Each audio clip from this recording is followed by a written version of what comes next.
I have never studied biochemistry. I studied physics, mathematics, chemistry and physical education. And I became a biochemist by learning from the books. That's a very good question. For me, biochemistry was molecular biology from the very start. For me, I don't think that I know much of classical biochemistry. I started to live in the next period, and that was molecular biology. I don't think that this can be attributed to a single paper. It is so that series of 4 papers in 1982 were the key, because there I described how we were going to do it, and but this is not clear, because you see there is a paper from 1975 who maybe is the most important one that we ever published.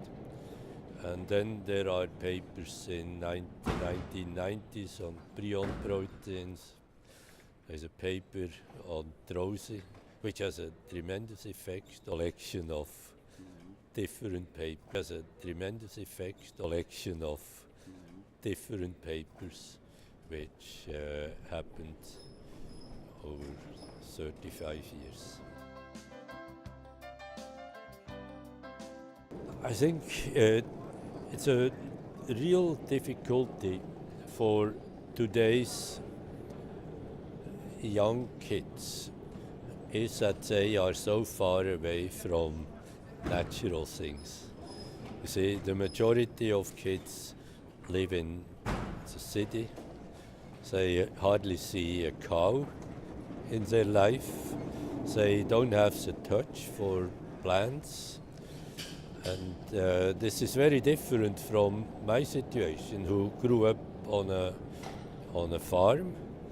We had a lot of animals, lots of plants. We had a river to grow fish. We had a forest, and I got into all of this at an early age. And I think it's extremely important to replace this experience of natural things by early teaching of science, but it will be very difficult also.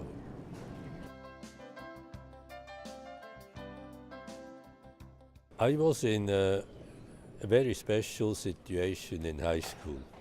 You see, I went to high school in the 1950s, and at that time many teachers in high school were former university professors who had to leave Germany, the Netherlands, Belgium because of political reasons, and they would come to Switzerland and take jobs as high school teachers.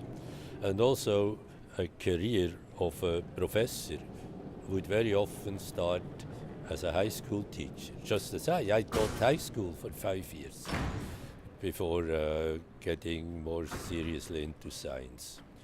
And so I had very excellent teachers in high school.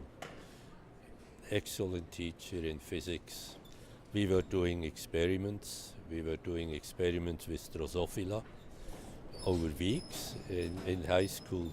And these are all experiences that encourage me very much in going into science myself. Let me make a joke first. Besides the H factor, there is now also a W factor. And in the W factor, I'm the most highly cited chemist. In the H factor, I'm only number 5. So you see what that means.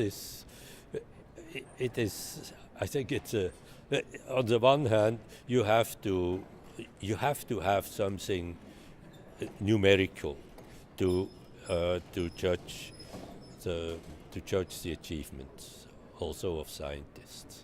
But of course, an age factor without normalization against the age of the person is complete nonsense, because you accumulate over the years towards a high age factor. See, so all these, on the one hand, these numericals are, I think they are needed, and especially also in countries that do not have so much experience with running scientific programs of scientific research. One should not overlook these numericals, but to use the numericals as the main reason for hiring someone or for promoting someone without closer examination of what led to these high or relatively high numerical values is simply irresponsible. Well, I mean, you are now talking about basic education, primary school, secondary school, not university education. Or what do you? Any kind of policies that it's possible to improve our science in countries in development. Well, again, let me answer in two different steps. The first is that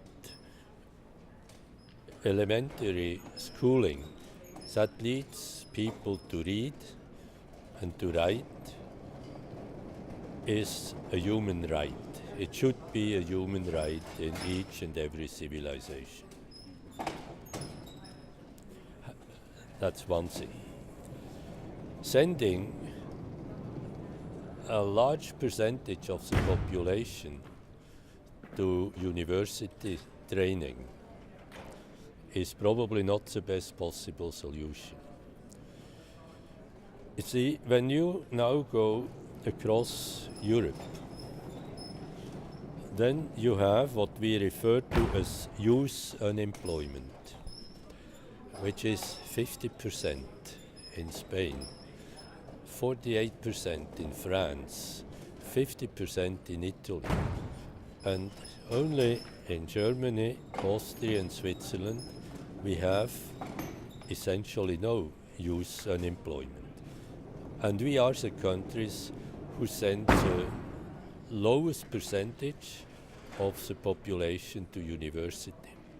Instead, our youth are trained in so-called apprenticeships.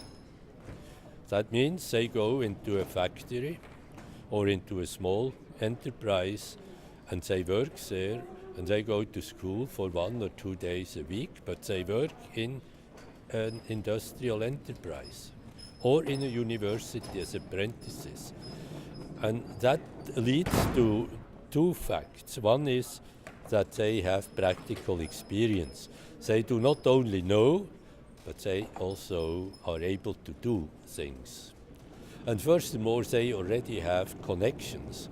If they work well during the apprenticeship, they can count of being hired and having a job at the end, because they are immediately useful collaborators in this system.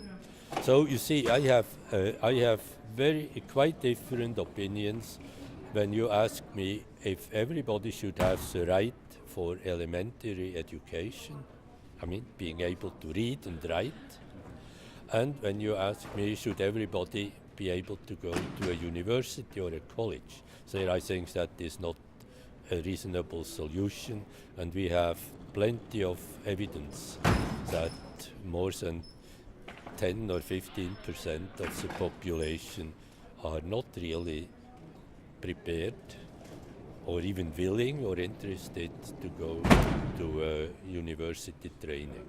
And they should not be forced, they should be given a chance to learn things that will enable them to make a living and to have a decent life.